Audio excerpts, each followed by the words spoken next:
Live to New York and get a preview of what's coming up on the Today Show. Randy. Well, some moving companies are going to be happy. College football coaches are going to be on the move. We'll talk about that. Bowls for Tech in Georgia, college hoops, and more coming up. Paul. Fire heavily damages a popular restaurantery and landmark up in Forsyth County. I'm Paul Crawley with exclusive dramatic pictures coming up next. Ken? And some Iraqi police officers will get high-tech training thanks to a metro area company. Details when we come back. Good morning, I'm Jim Basile, Live Team Traffic Center. We're looking live at a situation on 75 south northbound at the North Loop. You see the accidents off to the side. Even though it is northbound, you know, everybody's southbound. We'll be slowing to take a look, so look for some delays now coming down from 575. I'm Jim Basile, 11Alive. Live from WXIA-TV in Atlanta, you're watching 11Alive News Today. Good Wednesday morning. I'm Jill Becker. And I'm Ken Watts. A cold, windy start to December. Flip Spiceland has a look at your forecast. Sure is, and I guess technically it was a warm, windy start, but now it's a cold, windy start. For just after midnight, the temperature was much warmer than it is right now. As a matter of fact, that may end up being our high for the day. The temperature just after midnight. It was right around 60 degrees in most places in North Georgia. A cold front has been ripping through. It's taken the rain with it. It's moving off to the east. We're still quite windy. Take a look at your bus stop forecast. The skies have actually broken a little bit, but still some clouds out there. Between 42 and 48 by the time the kids get out to the bus stop. But we will be sunny today and an afternoon temperature of right around 53, I would imagine. A complete forecast is coming up. Jill, Ken. Thank you, Flip. We got trouble in Cobb County this morning. Jim Basile's keeping an eye on things for us. You're right, Jill. Even though it's northbound on 75, you know it's going to cause problems southbound. Northbound, you know, that gets busy too. Matter of fact, let's go to a look at it right now. This is 75 northbound, right near the North Loop. You see it's off to the side, but everybody's slowing to take a look. And so southbound, that's going to be very slow as well. And of course, we're looking at a slow ride, about 15 or so. Now coming down from the merge at 575 down to 285. 400's not been too bad. Remember, Highway 9, where Paul is at Midway, they're dealing with that fire from overnight. So Highway 9 at that very busy spot could still be shut down. Let's take a live look now at 85 over at Pleasant Hill Road. So a ride coming in from the Gwinnett County area this morning, definitely starting to build as well as you come down from Highway 316. Drive carefully out there. I'm Jim Basile, 11Alive Team Traffic. It's 6:33. The search for clues continues this morning after a fire that nearly destroyed one historic Forsyth County restaurant. Paul Crawley joins us live this morning in the community of Midway with details you'll see only on 11Alive. Good morning, Paul. Good morning, Jill and Ken. That's right. Some very dramatic pictures thanks to one of our overnight crews last night. Now, behind me is the Midway Meal House. It's located in the little community of Midway, which is located on Highway 9, about halfway between Cumming and Alpharetta. These are some of those dramatic pictures captured last night as the fire department showed up to this restaurant, most of which was engulfed in flames. At least two different stations of Forsyth County firefighters showed up, many of whom had eaten here themselves. And in fact, many locals showed up as they watched the fire department battle this thing as it went up in flames. Interior's 100% involved. Now, it's not 100% destroyed, but 100% involved, and they knocked all of that out, and there's a lot of damage in there. And of course, in fact, it's not completely destroyed, but it is heavily gutted, and it's not clear at this point if the owner will rebuild. Firefighters say, or they're actually on the scene still handling hot spots, and they're not sure of the cause at this point. Now, let me give you an extra treat. One of our crews last night, Blair Meeks, the reporter, and Mike Von Ruden, the photographer, were coming back from another story when they just happened to drive by. Fire trucks scream into action as the restaurant burns. Billowing fire so hot you can feel it 40 yards away. It's the fire that's hungry this night, with wind pushing it to consume everything in its reach. The race to contain it begins.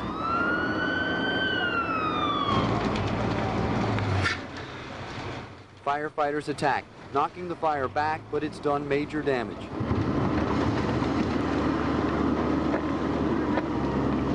The roof of the side deck collapses. Firefighters shift gears. The fire captain can barely be heard over the roar of the flames. Looked like it's just started on the deck or, maybe around the back. The owner, helpless as his restaurant burns, too overcome to talk. Feelings obvious in every gesture. Family owned, family operated, a Midway landmark lost. This was everything to them, so it's gone. Everything. Blair Meeks, 11 Alive News Today.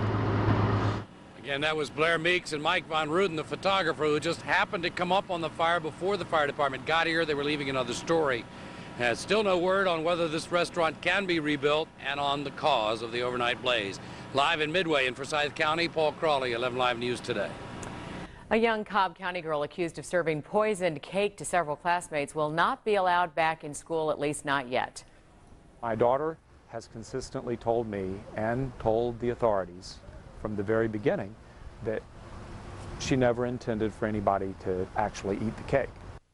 The 13-year-old girl's father met with officials at East Cobb Middle School last night. He says his daughter's disability, Asperger's syndrome, prevents her from knowing the severity of her actions and that she's entitled to the same education as other children. Tests are still being done to see what was in the cake, and school officials say the girl will remain suspended until the results are back. It's 6:36. A Metro company is giving police officers in Iraq some high-tech training this morning. Firearms Training Systems of Swanee, or FATS, won a Pentagon contract to help train the Iraqi police force. FATS developed a program that uses laser bullets on realistic targets that will train Iraqi officers in handling a wide variety of situations. Hold your fire. We believe it's a great opportunity not only for this company, but we're making a contribution to the peace and stability in Iraq. FATS supplied similar training systems for U.S. troops in the Balkans a few years ago and to Greek police forces for the Summer Olympics, but this is the first time the company has done this in a time of war. Army Private Lindy England, who is accused of abusing Iraqi prisoners, will be in a military courtroom this morning as she prepares for her court-martial. England became the focal point of the abuse scandal after photos surfaced showing her posing with nude prisoners at Abu Ghraib and holding one of them by a leash. England's court-martial is scheduled for January 18th. Former Georgia House Speaker Tom Murphy is back in the hospital this morning. The 80-year-old Murphy was first admitted to Emory University Hospital last week with a respiratory ailment. Doctors say the lining of his lungs is inflamed, but they expect he'll be able to go home in a few days.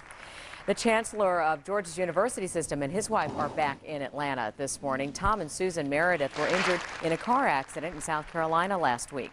Tom Meredith suffered a broken arm and 3 broken ribs in the wreck, and his wife will remain hospitalized for a few more days for treatment of internal bleeding. After more than 20 years behind the anchor desk, NBC's Tom Brokaw will sign off nightly news for the last time tonight. As they go through the Berlin Wall at any number of the checkpoints.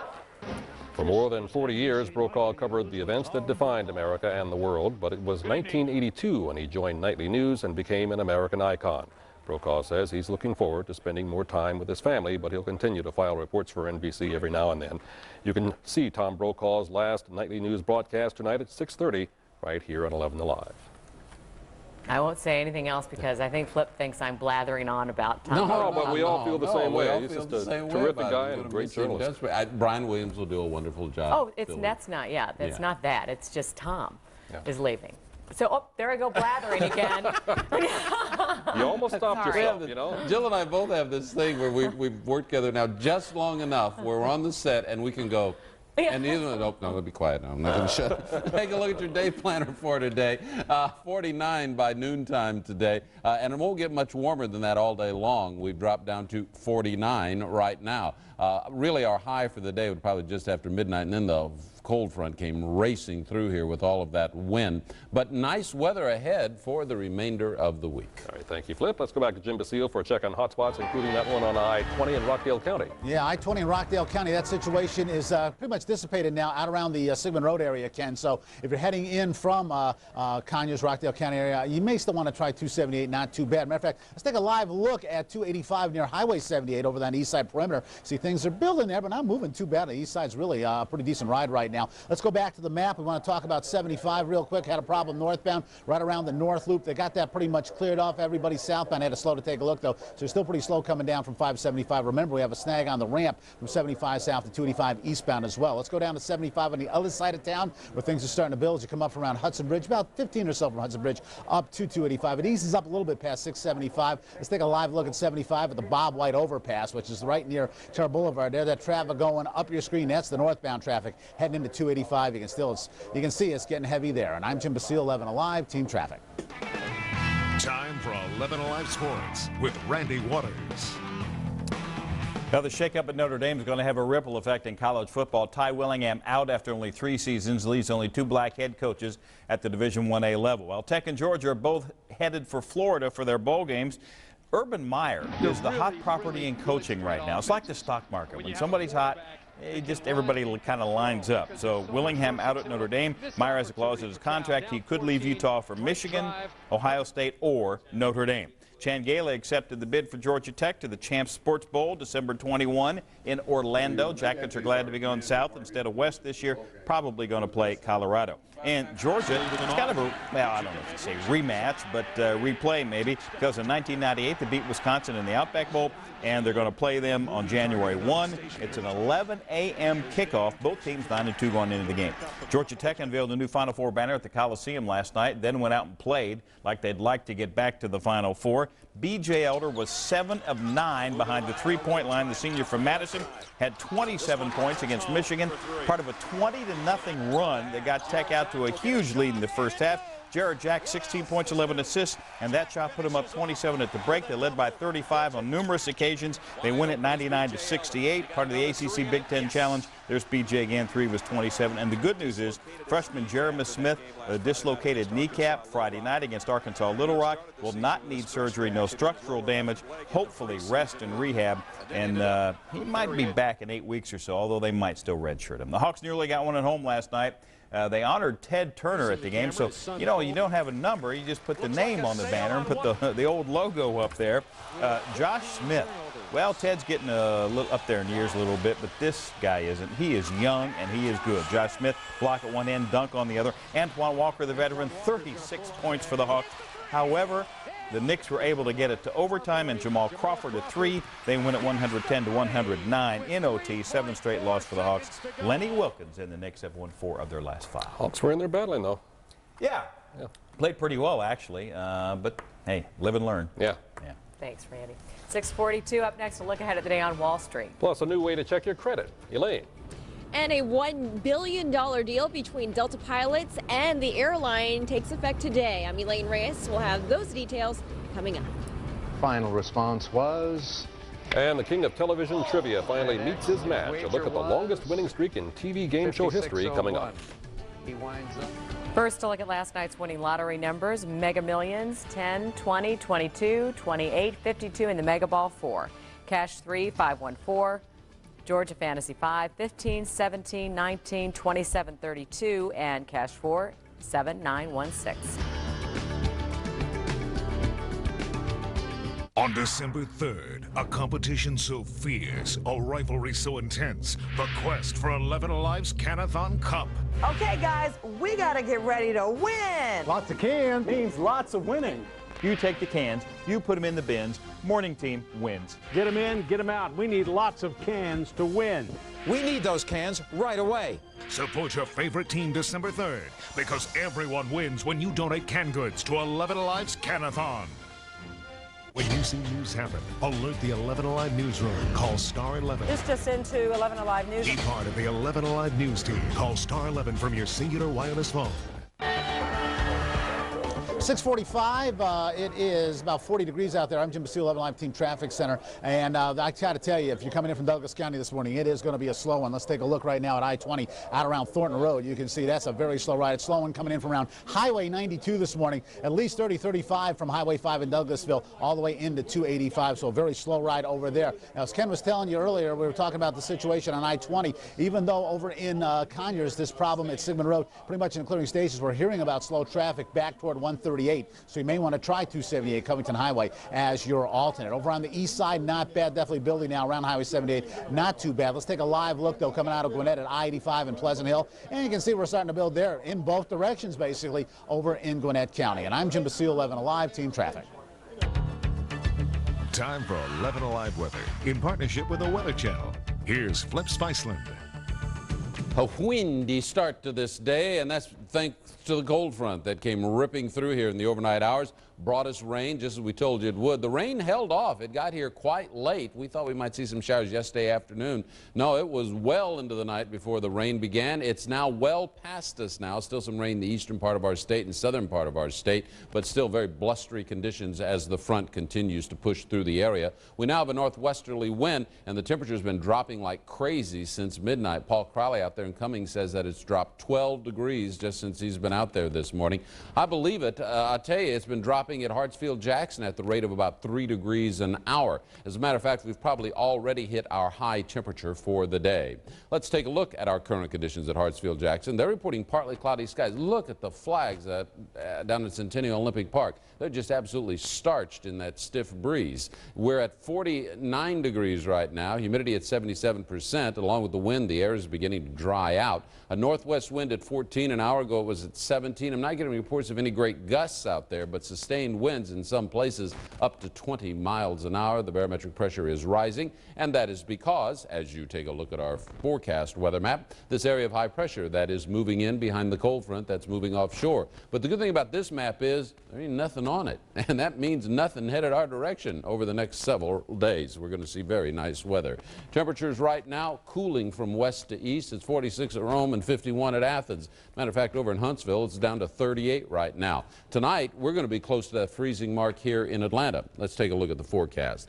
We'll turn sunny today, a high in the afternoon of about 53. As I said earlier, we've probably already hit our high. This wind is going to die down, but it'll be midday, I think, before that happens. A low tonight around 35. That's in Atlanta. Outlying areas will be down around the freezing mark. Sunny tomorrow, again, a high of around 57, and about the same as we head through the remainder of the week. On Sunday, some clouds start to roll back in here, and that brings us a chance of rain on Monday or Tuesday. All right, Flip, thank you. It's 6:48. That billion-dollar deal Delta pilots made to keep the cash-strapped carrier out of bankruptcy takes effect today. At least 100 pilots are expected to take early retirement while their colleagues watch their pay drop more than 30%. 11Alive's Elaine Reyes joins us live this morning at Hartsfield-Jackson Airport with more on that story. Good morning, Elaine. Good morning, Jill and Ken. You may remember that concession package took months and months to negotiate. In exchange for pay and benefits, Delta stays out of bankruptcy. Delta pilots who retire today receive benefits based on their salaries before the pay cuts. Their retirement salaries are set by averaging 3 consecutive years' pay, as well as factoring in U.S. Treasury rates. Neil Soderman is a retired Delta pilot and flight instructor. He says the company should have no problem replacing any senior-level pilots, even though they really don't want to. There will be increased training costs for Delta, but the people moving up into the vacant seats will be just as well qualified as the people vacating. There will not be a leadership or a pilot skill vacuum at all.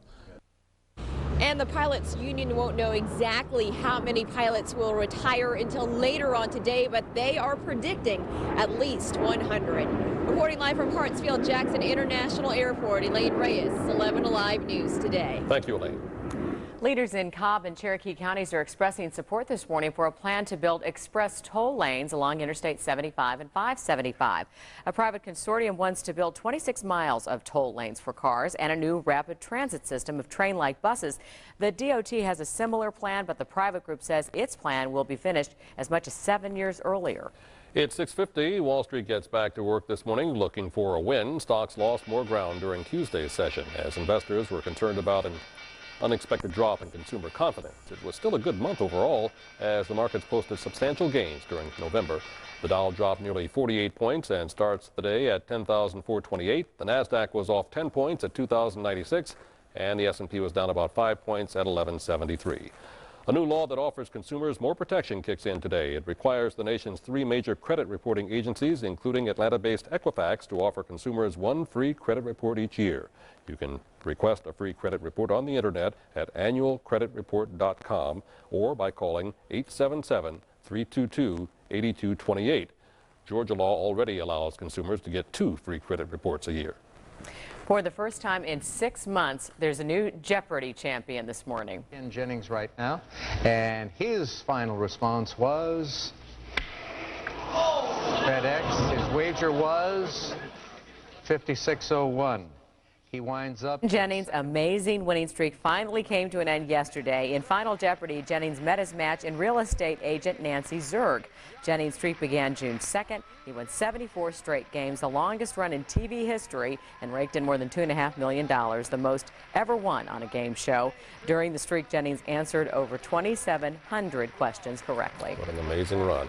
6:51 right now. Let's go back to Jim Basile for a look at how your morning commute's going. Jim? All right, we got a mess on the top end perimeter right now, Ken. 285 eastbound just east of Roswell Road. Let's see if we can get a live look at it, because this is really, there you see they've got all lanes of traffic shut down right now, and this is going to be a real mess as they try to get everything off to the side. This is going to cause some big delays back toward the Cobb Cloverleaf. Let's go back to the map, give you an idea where this is at. It's going to be right about right there, so look for some delays now coming down 75 and heading eastbound on the top end. If you have a chance of getting over to 400 and taking that instead of 75, I urge you to do that. Let's go south real quick. Update you on the south side where it's not been terrible this morning. Still about 15 or so to go from Jodeco Road up past 675. And it's slow there. Once you get past that, it eases up a little bit. But we saw more slow traffic as you get above Terra Boulevard on 1941, right around the Bob White overpass. So we can get a live look at 75 near Bob White. You can see that's the northbound traffic going northbound up toward 285. So another slow one heading in from Clayton County this morning. You may want to try Old Dixie Highway as your alternate. And I'm Jim Basile, 11 Alive Team Traffic.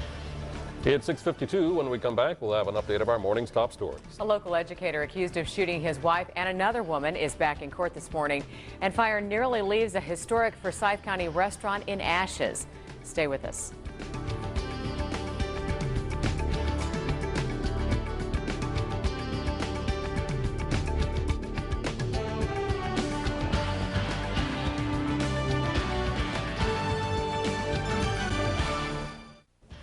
For those of you traveling today, sunshine through a great part of the country: Chicago, St. Louis, Dallas, Denver, and along the West Coast. New York City will see rain early in the day and windy conditions too. We're the ones. We're the ones at 11 that respect your time. With the 11-minute advantage. Top stories and weather in the first 11 minutes. Your forecast before the first commercial. We're the ones. We're 11 Alive News. It's 5 minutes before 7. A look now at the stories we'll be watching today on 11 Alive News. The search for clues continues this morning after a fire that nearly destroyed a popular Forsyth County restaurant. When firefighters arrived, flames were pouring from the Midway Meal House. No word yet on a cause. An Atlanta Middle School assistant principal accused of shooting his wife and a former girlfriend will be back in court this morning. 37-year-old Rodney Denson is facing several charges, including aggravated assault. The shootings happened last week. Both women are expected to recover. President Bush is searching for a new Homeland Security chief this morning. Tom Ridge resigned yesterday. Ridge was appointed to the post just days after the September 11th attacks, but he says he wants to spend more time with his family. Former New York Mayor Rudy Giuliani is among several possible successors. It's 6:56. Let's go back one more time this hour to Jim Basile for a look at how your morning rush hour is developing. Well, not good on the top end perimeter, Ken. Let's go, if we can, to a live look at 285 and Roswell Road. Right before Roswell, looks like we're getting some of the left lanes by there, but still looks like a number of the right lanes are still blocked there. This is going to be a real mess. If they don't get all lanes open soon, we're going to be in a real mess back to I-75. Speaking of 75, heading in from Cobb County, you know that's going to be a slow one. Let's take a live look at 75 and 575. You can see it's already getting heavy there. That's the traffic merging at 75 and 575. So that situation on the top end is not going to help that at all. May want to try US 41 as your alternate. And I'm Jim Basile, 11 Alive, Team Traffic. Flip has one more look at your forecast. And it's a good look and a good forecast. Never mind. 53 will be an afternoon high. We probably already hit our high for the day. We're going to clear out. We'll see some sunshine today, tomorrow, Friday, Saturday, maybe some clouds on Sunday, and that'll set the stage for the possibility of rain early next week. Thank you, Flip. From a good-looking forecaster, too. Oh, well, thank you very all much. That good Thank stuff. you And so over to a good-looking sportscaster. Well, now let's not get carried away. Let's not do that. You know, as you mentioned, Tom Brokaw retires today. The sad thing is when Flip retires, his family will call the company. Can't you keep him? Can't you keep him a little bit longer? All right. We'll be in Flowery Branch today. Falcons are getting ready to go down to Tampa and face the Bucks. We'll have that and more coming up for you later on. And that's the news for now. We'll be back in 25 minutes with an update. Today's show is coming up next. Have a great Wednesday, everybody.